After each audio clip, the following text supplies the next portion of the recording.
O Allah, guide me among those whom Thou hast guided aright, and preserve me among those whom Thou hast preserved, and befriend me among those whom Thou hast befriended.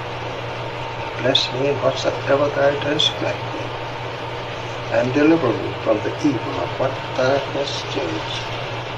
Surely Thou judgest, and none can judge against Thee, and he whom Thou befriendest is not disgraced.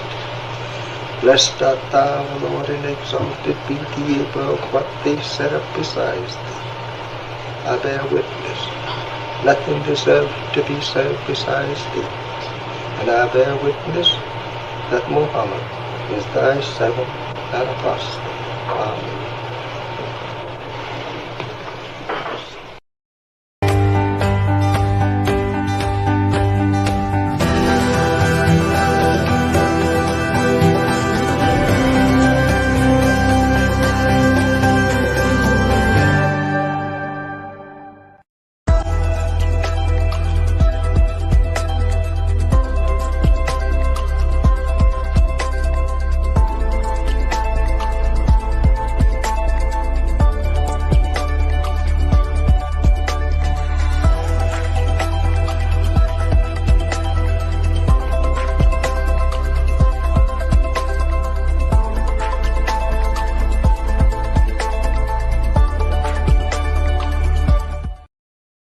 Greetings, conscious entrepreneurs. You now can take the Mind of an Entrepreneur show wherever you go. I'm now available on Spotify. Just search Sajdah Wendy Muhammad. This is Sister Sajdah Muhammad. We are proud to announce that the Sajdah House commemorative Elijah coins are finally here.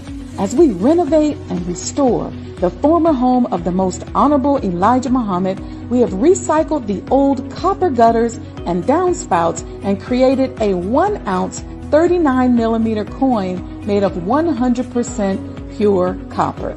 Each coin is professionally graded and has its own barcode and registration number. This priceless heirloom, made from recycled copper from the messenger's home, is now available at sajdahhouse.com.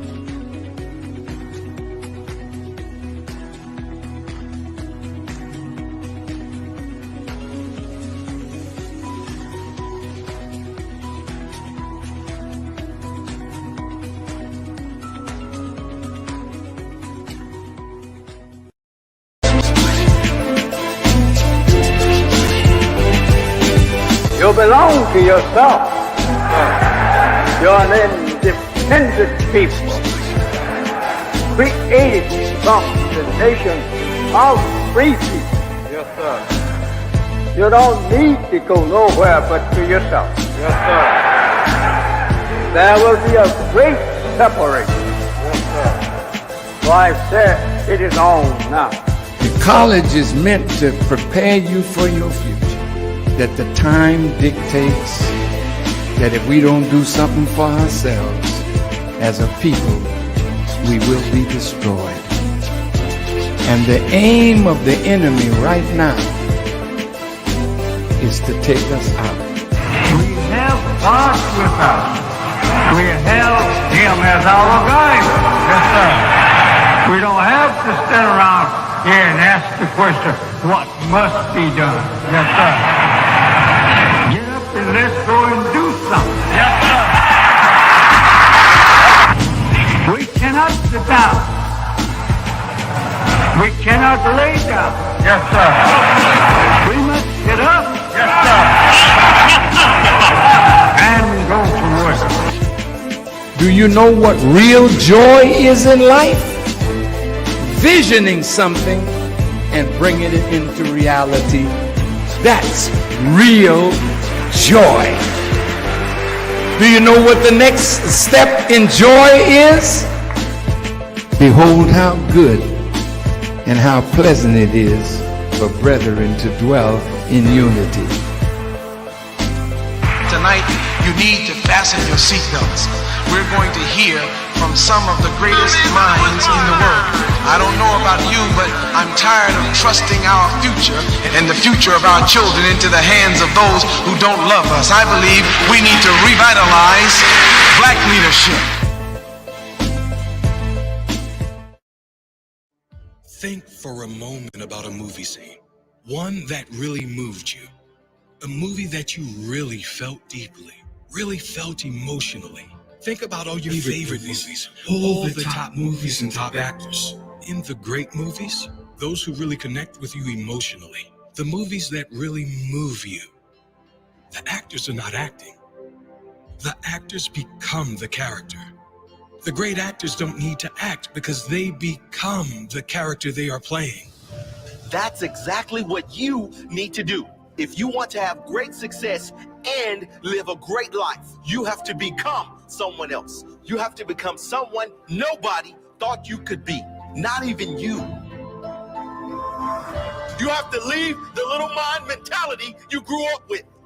You have to drop the negativity you have towards successful people. Drop the negativity you have towards hard work, and drop the negativity you have towards sacrifice. You must rise into this new person. You will not stop until you become everything you ever dreamed of, and so much more. That kind of person doesn't procrastinate. They just do. They just dive in head first. They learn the lessons. They apply the lessons and turn them into blessings. That type of person doesn't stop at failure. They don't stop at any number of setbacks. They find solutions. They are always learning, listening, and growing. And they are certainly never stopping. Rest if you must. Don't you dare stop. That type of person doesn't listen to others' opinions unless they are valuable. Listen, sometimes you have to take on criticism and apply it. You must be smart and strong enough to ignore the haters and ignore the negativity that is not valuable. Some people just hate for no reason. Focus all your energy on your end goal. That type of person makes priorities. They choose to learn over party. They choose to work out over sleep in. They choose to give time to things that take them closer to their goals, not further away.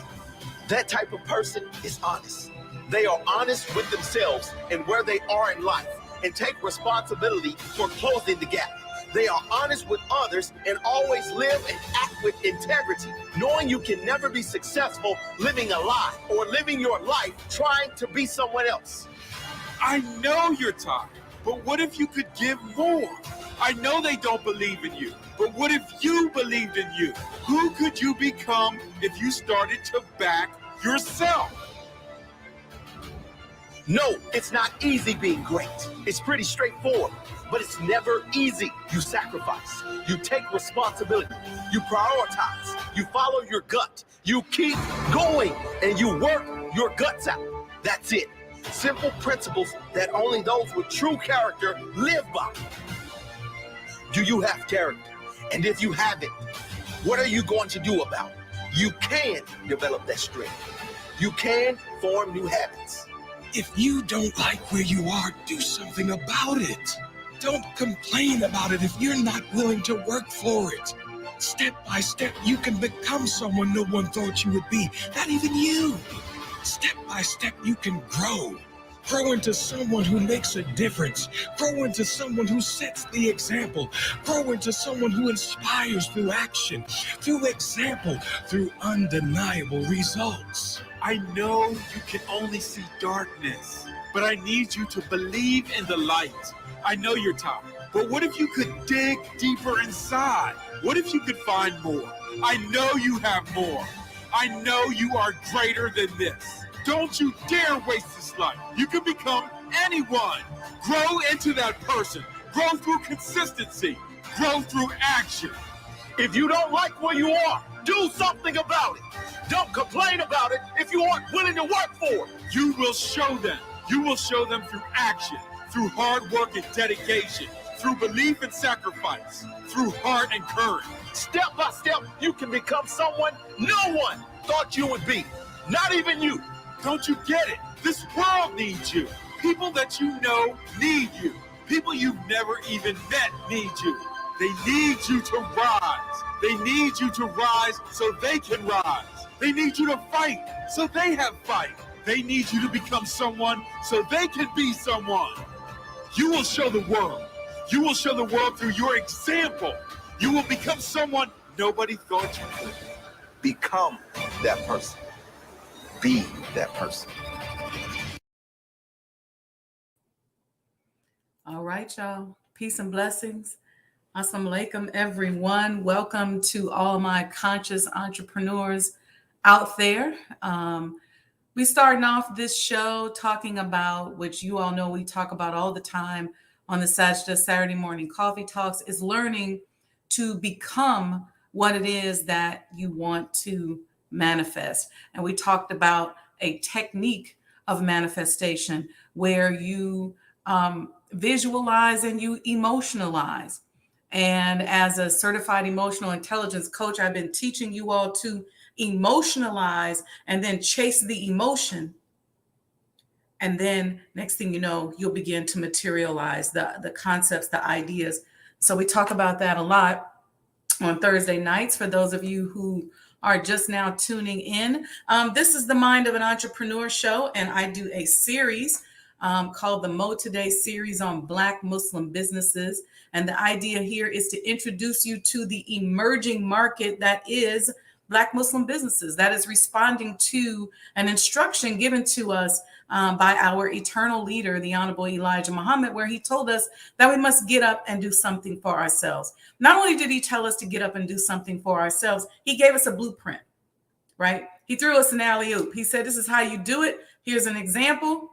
And so now we just have to be about the business of removing the residue of the Willie Lynch mind, the conquered mind, and step into the knowledge of self and use that energy to get us closer to Almighty God Allah. And he told us who that is too.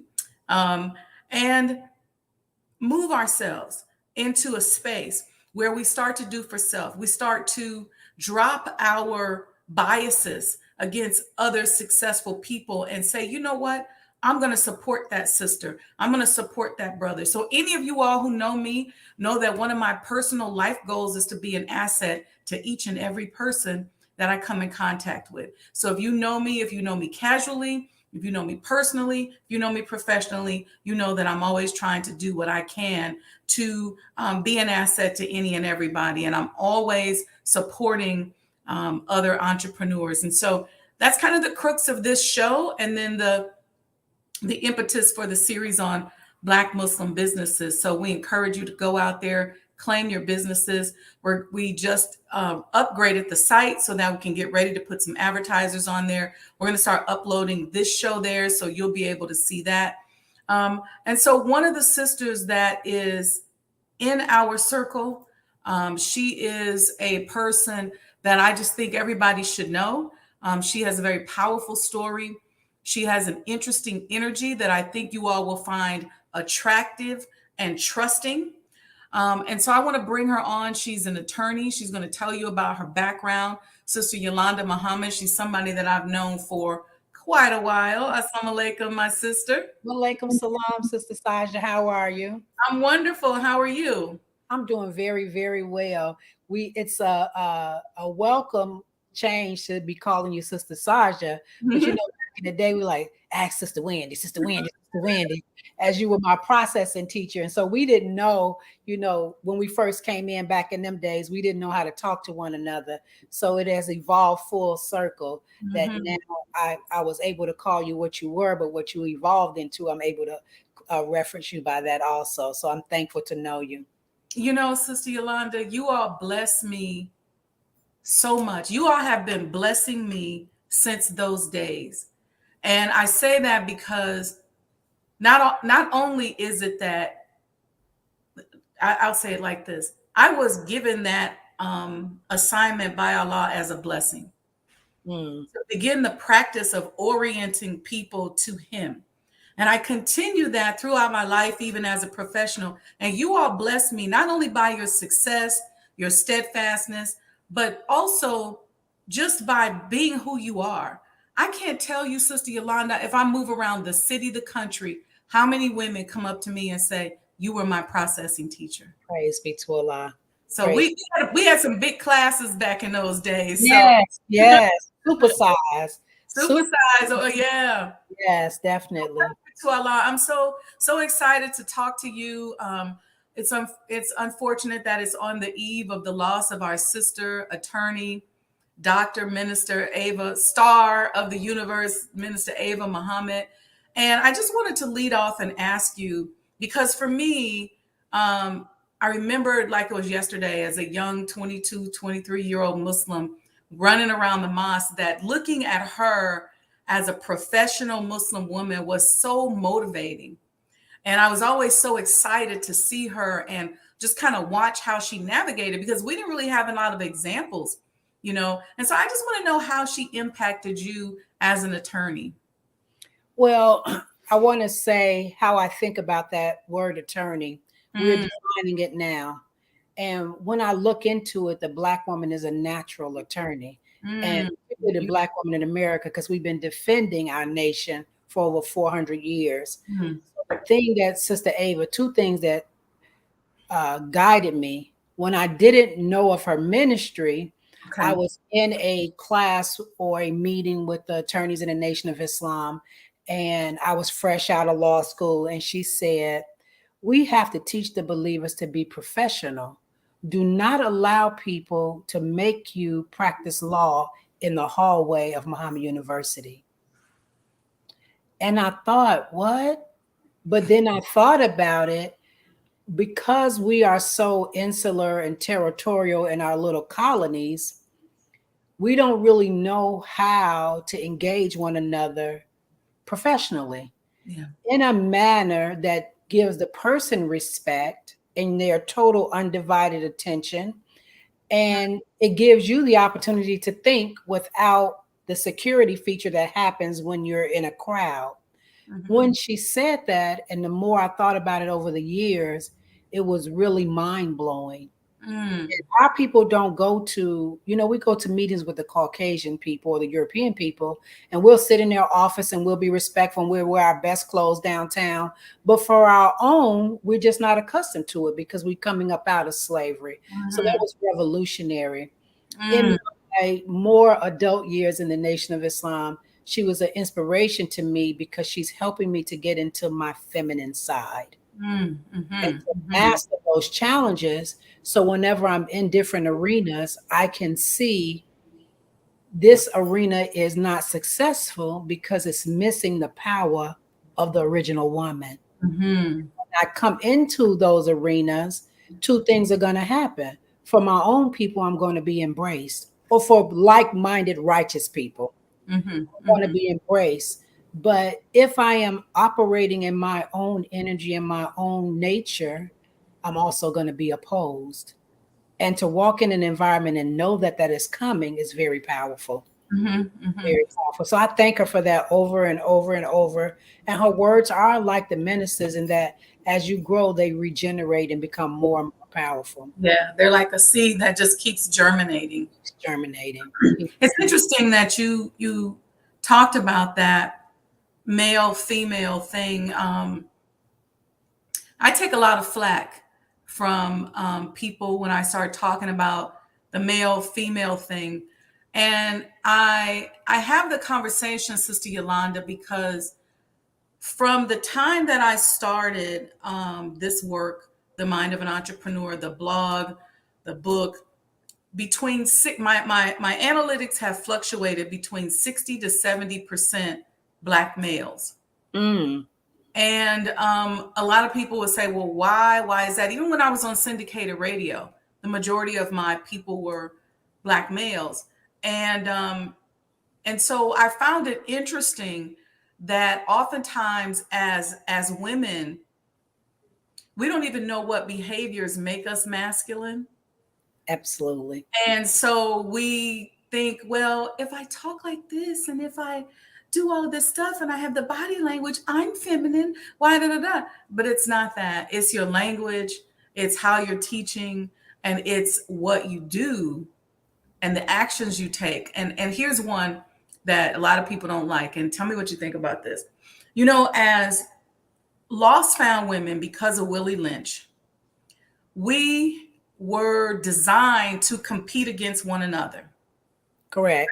So when we get up in the morning and put this on, we're not putting it on because we want our man to think we look good. We putting it on because we want to stun on the other sisters. We want to put it on because we want to look better than them. We want to have on the best dress, or she don't look good as me, or she ain't got it going on like me. And so that level of competition produces a certain level of testosterone. Absolutely. Oh, continual testosterone all day. That's right. It continues to release it. And so I always tell women that when you're in environments like where, like you're an attorney, you're out here, there's some things we got to do that's masculine. I'm doing business, I'm negotiating. I always try to make sure I have a space and time where I move into a creative space so I can go back to nature. How have you used the teachings, and what techniques do you use to give yourself that feminine balance back in a world that really likes us to be extra masculine? Sure. That is an excellent question, Sister Sajdah. And really, femininity in this world, particularly in the Western society, is based on body type and shape. So the Honorable Elijah Muhammad gave us the most powerful weapon when he covered us. Because any atmosphere or an environment I walk into covered, I'm already the mental giant. Mm-hmm. Because there is no framework to understand what you're looking at. Right. So when you look at a brother in a suit, there's a framework for that, a black man in a suit or a man in a suit.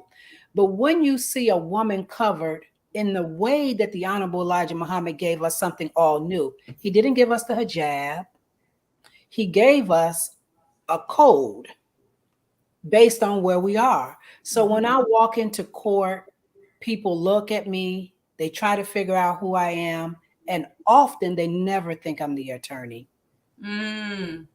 Our own people don't think I'm an attorney, and the other people don't think I'm an attorney, because every attorney in here looks the same. A short skirt, it's a dark color, your goodies out, red lipstick, it's the full, and it's a repeat cookie cutter kind of a thing. So when I walk in dressed as he has taught us to be dressed, thinking as he has taught us to be thinking, I can see it. Or are you caught up? As you're focusing on what I look like, I'm taking care of my business. Right. So I'm already ahead of you. Right. And the other thing that he gave us is he gave us a dress code, not to stunt, although we do, but I'm a weapon to clear up the minds of people. And from how I look, then it becomes, because you got to be courageous to look like we look, right? You got to be courageous not to fall in line and show all your behind, because women, we want to please men. And if a man doesn't have another standard, he wants that, right? So you have to be courageous to go into any environment as we are. But when you have that courage, that testosterone that we had where we would try to stun on other women, now that courage keeps our mind focused on the God. And when you exude that kind of energy, you attract the black man to you. That's exactly right. It's interesting because when I started doing a lot of work internationally and keeping in line with just what the Honorable Elijah Muhammad taught us, I found it interesting because here in the United States, we have certain freedoms and certain things that we do, and we dare somebody to say something to us. Right. You find yourself in other countries trying to sit down on the other side of a negotiation table with your goodies out, or presenting yourself in a certain way. Number one, the chances of you getting in front of some checks are 0 to none. Number two, the rules of how maybe people can talk to you and what they can do to you and what they can say aren't there. Because in the States, you could say, well, I'm gonna file a slander lawsuit or a defamation of character or sexual harassment. And in many other countries, they don't have that. Not at all. Yes. And especially not for women. That's right. And so a lot of people don't realize that when you start to move around the world, you have to figure out who you are and how you're going to do it, whether it's with temperature changes or whatever, but you got to figure it out. And it's a blessing to have it, because otherwise you be in some tough situations. And I know for me as a developer and then also working in healthcare, it's very male dominated and very chauvinist. And not that the dressing, your attire makes it go away, but I think it gives you a certain vibration of safety. Absolutely. That adjusts how you present and you come off. My last semester of law school, we were preparing to go to Egypt we're going to do it at the University of Cairo. Mm-hmm. And the brother that was our shepherd or chaperone, he said to me, and then I had some counterparts going to help me care for my son, my oldest son, Samad. He said, you can't take message to the Black man with you, because these people will look at that differently than you if you had it here, because he was a follower of the Honorable Elijah Muhammad and had converted to another form of Islam, another area of Islam. And he said to us, and bring shades. So I'm like, I at that point, I didn't even want to wear glasses, let alone some shades, because I'm proud of this glow I got, right? I know that's right. Because if you look a man in the face, he'll think that you are a prostitute. So for months, I had to practice not that stare. You know, as Black women in America, I'm going to stare you straight up, because if you're coming for me, I'm going to come for you first. But the whole shift, and Honorable Elijah Muhammad teaches us not to stare men in their face, but not even that casual look up for security. So the whole shift is really in a world where the woman is insecure. So again, no matter where we are, Sister Sajdah, we have to take what he gave us and know that he protects us, because he's making a whole new world that has to be focused on the protection of us. Mm-hmm. And so just because you're old Islam in the East or wherever, they don't have a framework to understand who we are. And it's okay, because Allah is just now making us in the last 90 years. Mm-hmm. So how you represent yourself, you're very successful because he is in your mind. Mm-hmm. And he'll guide you into places we haven't even been. Sister Sajdah, you're brand new. You're a pioneer in this area of being in these different sets and introducing them to the woman that is with Master Farad Muhammad.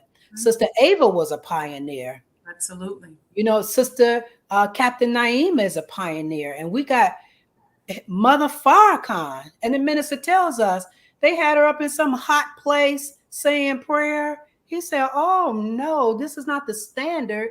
But look at how she caused a revolution just by saying, I'm not going to accept this low standard.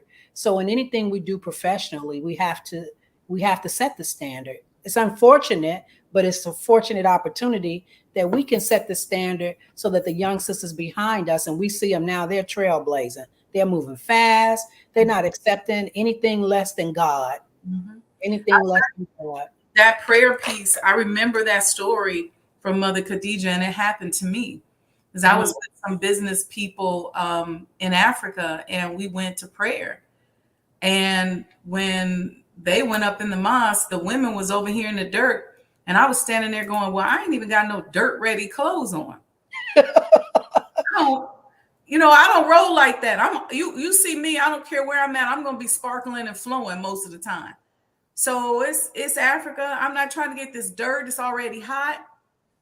And then somebody said, well, you can put this hijab on. And I said, but I still ain't dirt ready.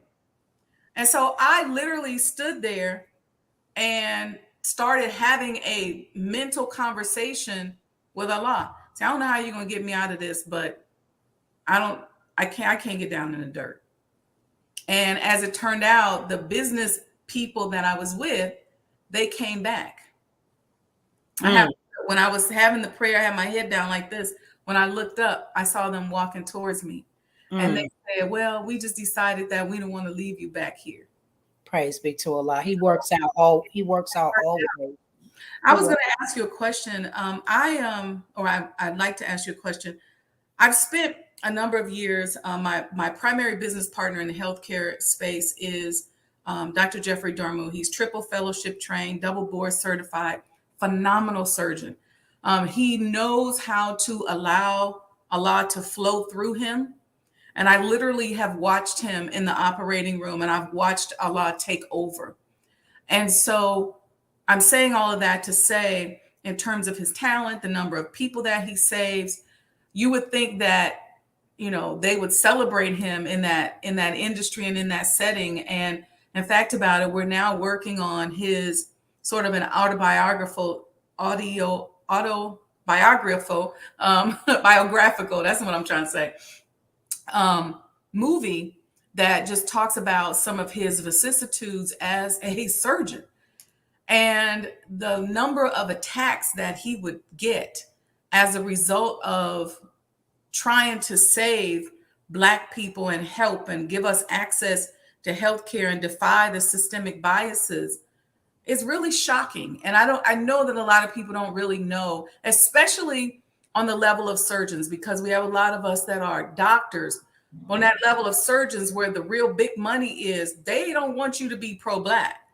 And so I know that this exists in other professions. What types of challenges have you had as an attorney, and what have you done to overcome them? Well, this is an excellent question. I think it's a good question for me to say to those who may be listening who want to be something other than, you have a goal in your mind and you want to accomplish it. I'm thankful to Allah for my parents who picked cotton. Both of my parents started picking cotton at the age of 2. Really? And it was not until I really read Secret Relationships Between Blacks and Jews Part 3, where I could really appreciate that visual. And I love how you started out, emotionalize it. Mm-hmm. Seeing my mother as a 2-year-old with a sack on her back, pulling through the pricks, and then competing with her other sisters and brothers as a 2-year-old to make sure her sack was full. Right? And nobody thought that was wrong, that was wrong. So that kind of spirit. Were they sharecroppers, Yolanda? Where was this? Sharecroppers in Mississippi. Okay, got it.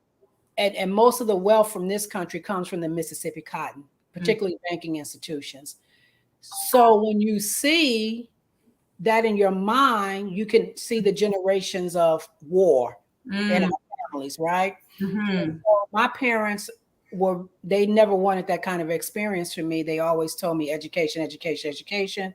And my father was something like Serena and Venus's father, where he wasn't a Rhodes Scholar. He went to the 3rd grade, right? But he always made sure I read. I couldn't go outside in the summer and frolic. No bike riding, none of that. You're going to read, you're going to learn words. My mother always gave me dictionaries from all over the world. And so I never knew that I had something that they were putting in me that may propel me forward. I just always was able to be in, graduate grammar school. My first opportunity was at 11 years old. My mother said, no, she can't go to high school. She's too young. And then coming out of high school, my first opportunity was at 15. And my mother made me stay in Lindblom a whole nother year and a half just to be hanging out because she was afraid for me to be in college as a teen. Because of social intelligence issues. Yeah. Absolutely. And I was nowhere near, I wasn't socially intelligent at all because I had been in this insular box, right? I get to law school and I started in a program called CLEO, Council on Legal Education Opportunity, where they take you to a school in the summer and it's like for Black and Hispanic, they're fast tracking you to give you a leg up for that first year. Okay.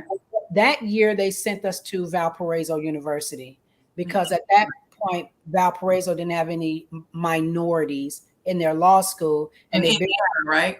Yes, and they barely had any minorities in their town. So I didn't know anything. So I go there, but now I've had this program. I'm excellent. I'm coming in. You know, these Black people have prepared us for this first year, and so we're doing fabulous, right? Somebody, the first semester, all the Black students who were in the program, all A's, and that's unheard of in law school. And so, I'm sorry, I forgot to turn this phone off. Okay, we know you're an attorney. We know people looking. Look, it's girl, it's my mama. Tell mama to tune in.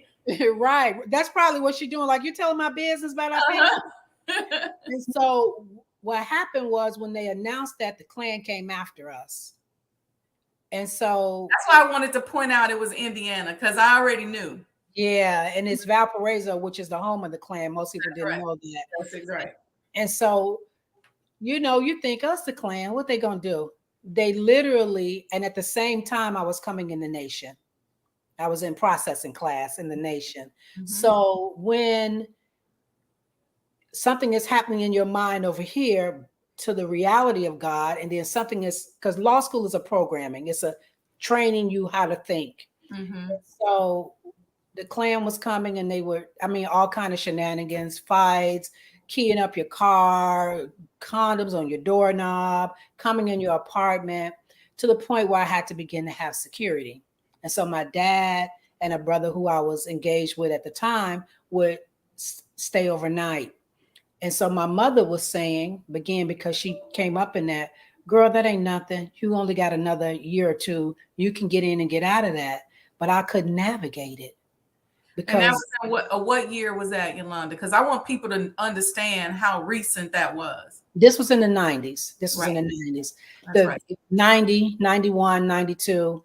And so one day my dad says, Pokey, that's my, you know, we had these nicknames. Is that you in the kitchen? I said, no, Dad, I thought it was you in the kitchen. And they're in my apartment in full regalia. Nigga, get out of here. And so by this time I had lost hair. I mean, they were everywhere in your classroom and your instructors. And so I said, well, they terrorized you. Right. And if the thing that kept me sane was when I came out, I fully immersed myself into the nation, because I was going on a weekend once a month. I fully immersed myself.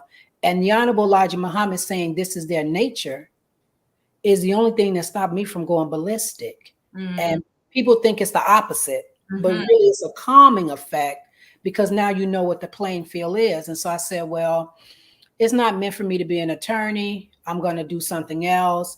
And in 94, I moved to Cleveland, and I was in the mosque there because I had given up, because I can do something else, right?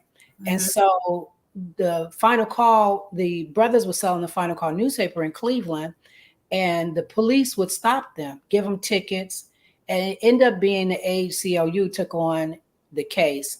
And so the minister there, he knew I had been in law school, and he said to the gentleman that was running the ACLU, we got a sister here who can help you with this legal stuff. And so they inserted me into the case, and the case went all the way to the Supreme Court. And this revived my desire in a way to fight for my nation. So I had to start law school all over again from the very beginning, as if I knew nothing, right? So I said, okay, you know, Allah's guiding it. I had been trying to apply for this law school for Cleveland Marshall for over a year and getting no response. But when the man from the ACLU called the law school, 2 days later, I was accepted. So I said, okay, this is Allah working the hand, still not really fully engaged in what he was giving me, right? So I came out of law school, I had a baby, and my son will go to school with me. It's that kind of thing for Black women, right? And so when I came out, it's time for me to take the bar exam. And Sister Sajdah, I didn't even know what the hell a bar exam was. I had been in law school that whole time and never knew at the end of this process, you're going to take an exam. And that's how you really become a lawyer. So I'm clueless as to what to do, because everybody in my family, we didn't have any attorneys at that time in the family. And unfortunately, you don't have a lot of Black role models that reach out to you. You got to know about them to get in that circle. And I wasn't in that circle. Mm-hmm. So the first time I go to apply for the bar, you have this character in fitness, and they send the application off to my college, right? Now I got a bachelor's degree and a master's degree from this university in Illinois. Mm-hmm. Mm-hmm. And you only need a bachelor's to be in law school. And I have now completed law school. And the Ohio Supreme Court says, you have a character and fitness challenge because we can't verify your master's degree. I'm saying, what? But now in 6 weeks, I'm supposed to be taking this bar exam, and I don't even know if I can sit for the bar exam. I haven't been doing any studying because I'm going back and forth with this college. Like, what are y'all talking about? I paid for this degree. Finally, 2 weeks before the exam, they say, all right, we got enough information to see that you really took the master's. I didn't even need a master's but to stall me like that. And I didn't have enough sense to know you were supposed to be studying this whole time. Mm-hmm. I'm thinking, I'm Yolanda, I'm a G, I'm gonna walk in here, I'm gonna do it. Flunked it. Cold hard Medina, flunked it. And I said, well, maybe Allah's saying this ain't for me. Not thinking this is not how Allah works. He's showing you something. He's showing you the fight that you must have. Mm-hmm. And so the next time I took it, I had a baby. I was 9 months pregnant. I took the test and had my baby. I started contractions the second day of the test. Still, that's ego. What ego makes you take a test when you're 9 months pregnant, right? So Allah was showing me something. And so then I just said, well, this is not for me. I went in and worked at the American Bar Association. And then I began to produce courses for lawyers all around the country in 57 different specialties of law. And I'm training lawyers and putting together the resources to produce all over the world, really, because I've been in a lot of countries with these same classes. Mm-hmm. And Allah is allowing me to learn at the granular level about all these different types of law, right?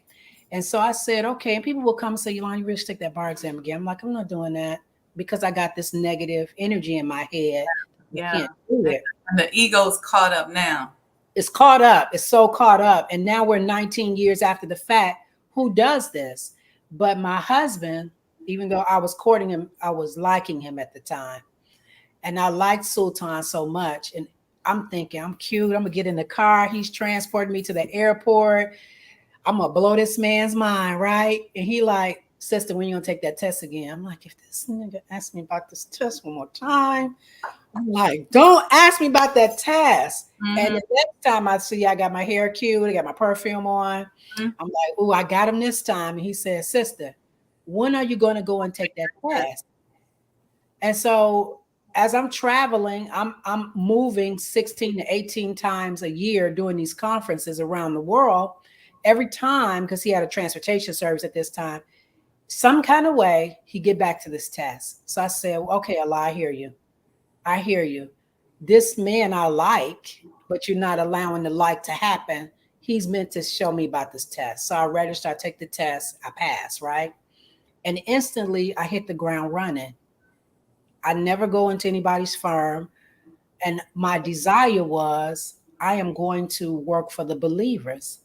But while I'm training for the test, people keep coming in, other lawyers. You know, if you don't pass the test 2 or 3 years after law school, it's not unheard of. This is 19 years later. And I went in that test and I called one of the sisters after I took the test. She said, how you think you did? I said, girl, I think I did well. I feel skinny.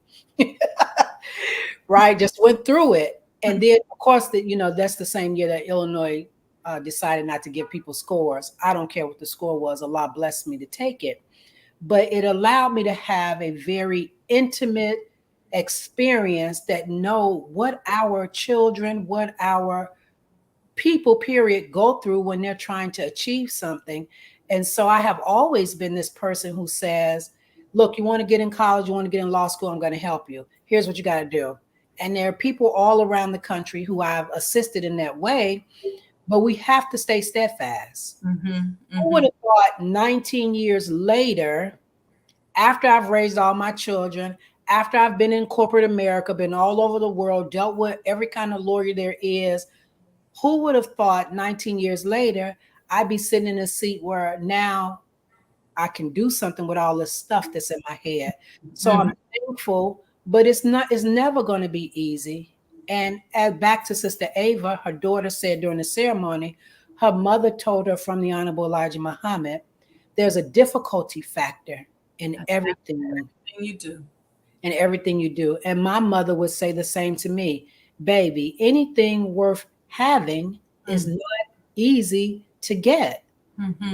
And I can remember, just the final point on that, one time I took the test and I thought I studied really hard, right? And I was in a hotel. I just knew Allah was giving it to me then. And I was in Las Vegas, and I can't think of this man's name. He has this beautiful hotel, him and his wife next to each other, Caucasian. But the suite was amazing. And so I know, Allah done put me in this nice suite to celebrate. I won. Ooh, I'm good. I done went to the spa. And I say, I know he's going to give it to me because I'm his. And so my team, who's going to work with me to make the call and listen, and they say that nobody's available. So I got to open the email up and see the score. And I flunked. And what they did was, at that time, Illinois would regrade you. If you're 2 or 3 points off, they regrade your test, and they flunked me. And I'm screaming at the top of my lungs, Master Fard Muhammad, why you? And then I couldn't breathe. He said, calm yourself down, sister. I got this. We have to know that he has us, and he does it in his own good time. And I can see now I'm more vested in knowing what to do in a way that allowed me the best education possible by the best, because the American Bar Association attracts the brightest and the best in any field, right? And I'm with these people and getting all of their knowledge at a very intimate level, but for the purpose of solving the problems of the people that Allah presents me with, you know. So would you say that as you're going through this, that as you began to dissolve your ego, like you took some blows that probably would not have been blows if your ego wasn't involved, because we all been there. And sometimes those of us that are spiritual or religious, whether it be Muslims, Christians, Jehovah's Witnesses, or whatever, we tend to be a little pious and a little stoic. Yes. And so we feel a little entitled. Absolutely. We feel like we're the chosen. And I didn't feel a little entitled, Sister Sajdah. I felt totally entitled. Okay, full-blown entitlement. Okay. Yes, ma'am. But then as we begin to he puts us through something that forces us to dissolve that ego. And the reason why that's important is something that I was studying this morning, is because when you become a strategist, and as you're strategizing, you hear the minister talking about how the messenger said that they set a lot of plots and plans against him, and he passed and tripped them up every single time. The messenger also said of the minister that he would get us across on the other side on his shoulders, and he wouldn't say, look at what I have done, look at what Allah has done. So that talks about his humility and how he is not operating from an egoic standpoint. And so I think that lesson of what you just taught us through your testimony is about how we got to work on our ego, because otherwise we really can't hear the messages of Allah, or if we hear them, they're coming through a filter that is our ego. And that ego, what did Dr. Wayne Dyer say? It edges God out. It edges God out every time. It's edging God out. God's trying to tell you, go this direction, do this, do that, but you want to do it the way you want to do it. And so either he has to hit us with a brick upside our head and make us drop the ego, or we drop it through just our frustration and not being able to trudge forward. So I think it's a very powerful lesson. And Sister Sajdah, I want to add this that I just thought about than what you said. For me and for most of us, the ego is based in low self-esteem because we've been told that we are nothing. And it's very difficult to balance what we know now as Black brilliance. Not because we just better than somebody, but because I'm looking at my mother, she picked cotton at 2. If a child been doing hard labor since the age of 2, no roadblock is going to stop that person. To the outside person looking in, you think she just was born brilliant. No, she was trained brilliant, right? Mm-hmm. And so when you look at that as the life of our people, and particularly our children as Muslims, it's chemical. They die eating pig, they have good diets, their mind is free, and they're in safe environments to grow. So when they compare themselves, back to that stunting on your sister, to other people, they fill up here. Nothing tells them that there is an enemy on the other side plotting on you. So I didn't think much of myself. I thought much of my ability to navigate, which is a false positive, because most of that navigation, you learned it from the Caucasian anyway, right? In his schools or whatever. So because I didn't think anything of myself, I wasn't looking for an enemy. I just thought I can walk in and take a test or do whatever. So we have to begin to highlight it for our people, which I love that you do. I love that you do that. Alhamdulillah. You tell, here's the snare, here's the obvious snare. We don't even see the obvious. Back to Sister Ava saying, don't allow your people to make you teach law in the hallway, because that's a snare. It's no privacy. We don't even know we should demand anything. We don't even know that we have an enemy listening to us, plotting on us. And we don't know that we have a God that is saving us because we're not submitting. So I didn't think anything of myself. I didn't think somebody will flunk me. Yeah. You know what? Because the ego is a tricky thing, because the ego just wants attention.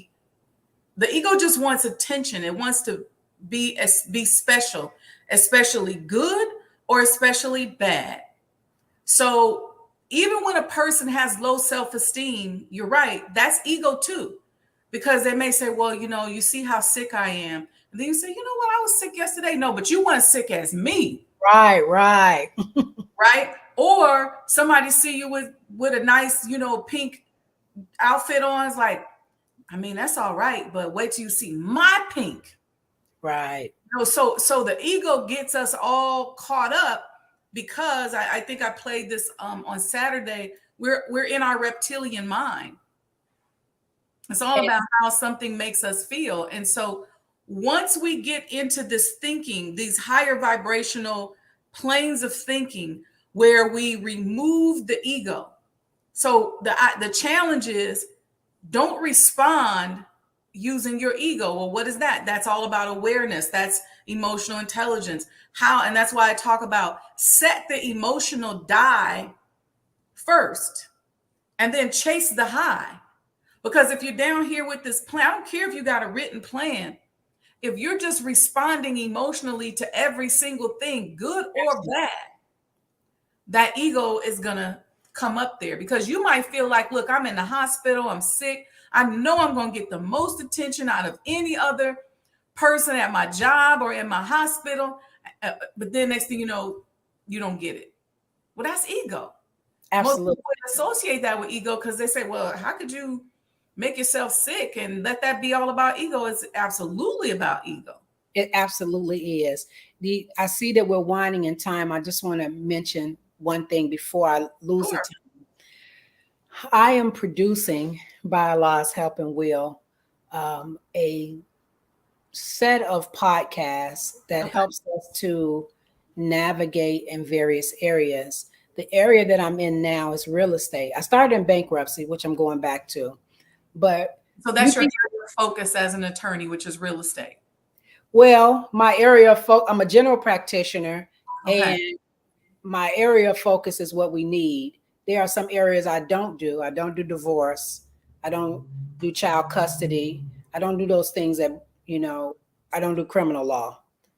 Mm-hmm. However, I make money being a real estate attorney, and I make money doing estate planning, right? Okay. But in real estate, we are so, because we don't have any information, the wealth of the country is riding on the back of poor through real estate. And it's about the data, it's about the information. And I learned that just on the south side of Chicago alone, the percentage of homes that were sold in the south side of Chicago, 75% were sold by investors, people who are not vested in our community at all. And of that 75, it's really like 77.3 percentage of homes sold by investors on the south side of Chicago, just the south side. Most of them didn't get permits and it's substandard. So you think about when I, as a poor mother or a family moving into that house with that 30-year mortgage on an overpriced property, and now I'm going to be making repairs for 25 of those 30 years. It's a game, it's a data game that we can't win because there's no integrity in the building. There's no integrity in the sale. The real estate agent just wants to get their money. There's no integrity in the defense. And so something has to happen. I can't be everybody's real estate attorney, but I do have a desire to inform people when you're going into this landmine of a trap, there's things that you need to know. So I like people to go to the website. Some of the courses are definitely free that are already there, but there will be, courses with checklists and different things that can be done. And in various areas of the law, because we pay too much money for legal services. I really believe that. And I'm not a fan of legal, where you pay the $25 a month. I can't think like legal force or legal aid or. Right. I'm not a fan of that. Prepaid legal. Oh, I see. I'm not a fan of prepaid legal, but I do think we pay too much for legal services. And if we had the information, we could navigate ourselves into an area where we can make an attorney or my representative in whatever field I'm in represent me better. And that's really the goal of the law office of Yolanda Muhammad. It's an education piece so that this enemy doesn't keep killing us at the base level. We can never get past just owning a home for 30 years because we're struggling from day one to get into the house until year 30. And then sometimes we die at year 25 and it's not even anything that our family can inherit. They take that same house back from us because we go into foreclosure and then resell that same asset in the same condition to another one of us for that same dang on money. So repeat. And meanwhile, these banking institutions who have the information, who have the numbers, who have the statistics, know that they can continue this perpetual cycle on for another 40, 50 years if we don't stop it. And so my goal and my desire is where we can, we have to educate our people to stop it.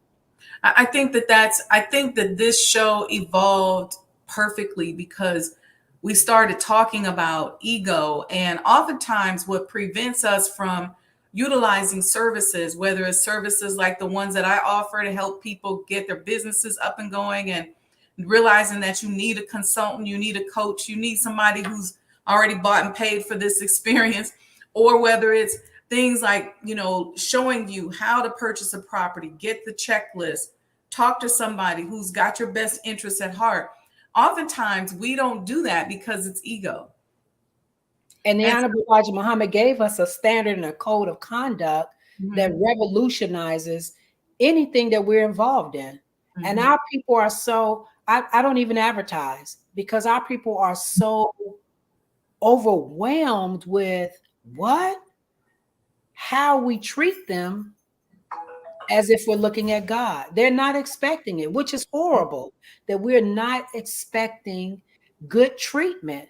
We're not even expecting to understand. All we want to know is bring the money, pay the earnest money, pay for this stuff, sign, get the keys. We don't have any concept that there is a whole field of things in between there that you definitely need to know. And unfortunately, we don't find out, like I didn't find out there was a bar exam until the 2 weeks before I got to take it. We don't even find out that there's all this stuff in between until we get into a foreclosure situation and we don't know the rules of the game. So I want to applaud you for this program and for all the things that I know behind the scenes that you are doing. Some I know, some I don't know. But I love, love, love this effort. And I'm very thankful that you allowed me to be on the program today.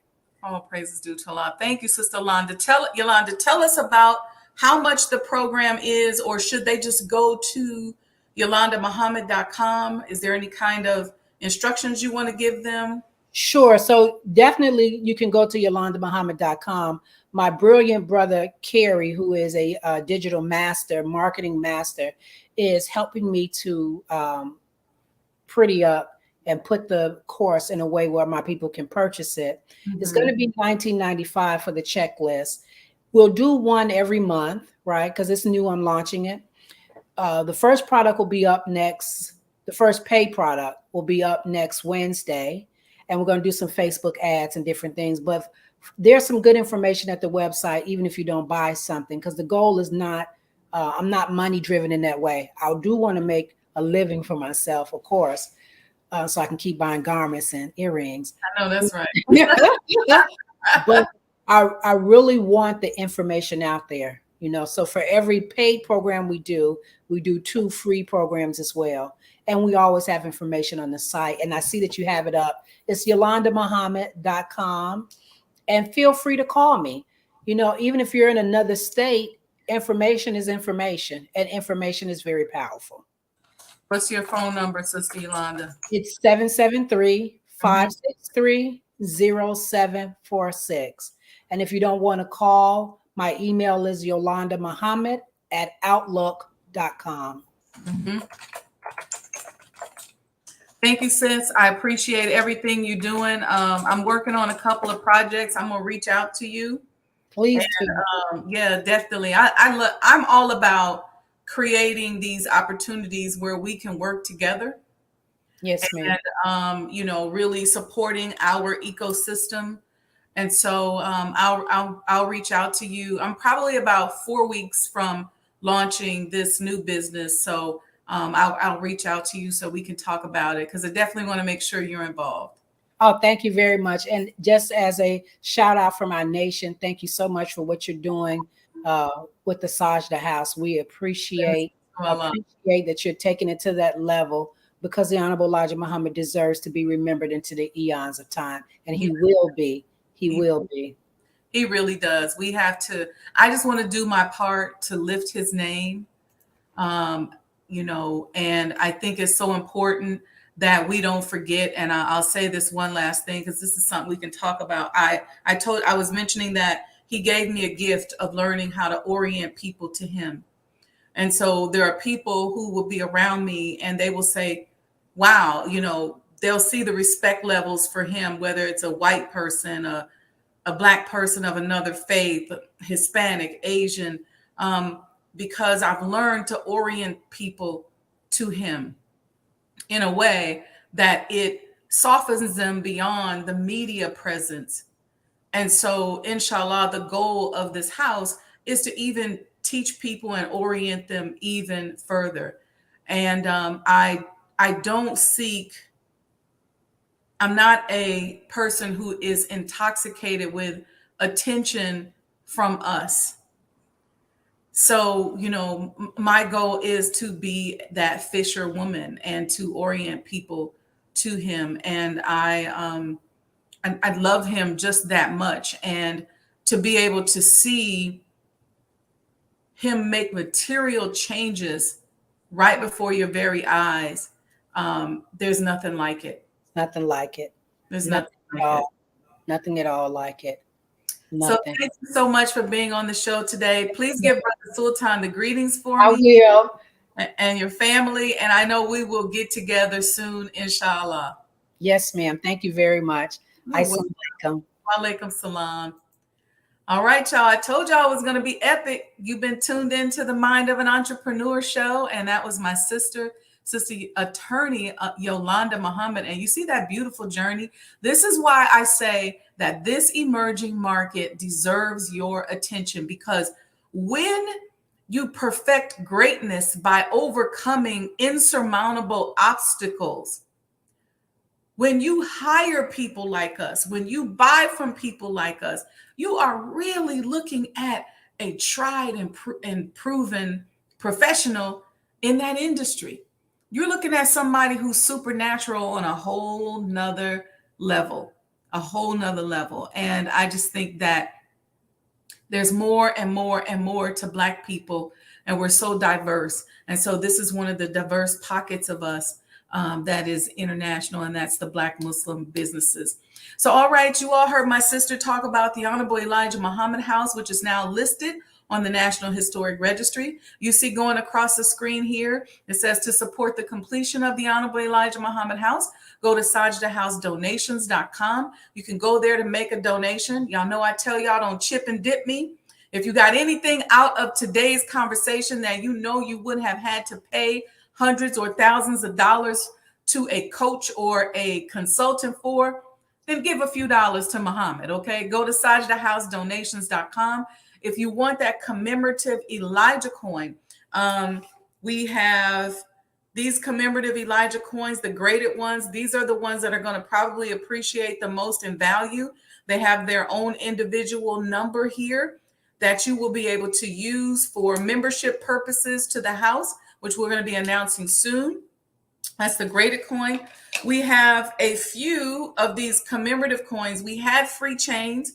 We are out of the free chains. So now we have the commemorative coin pendants. I say get both because I just love wearing this. I love copper because I love the way it absorbs energy. And then once you clean it, I like seeing how fast it's cleansing your aura and all of that kind of stuff.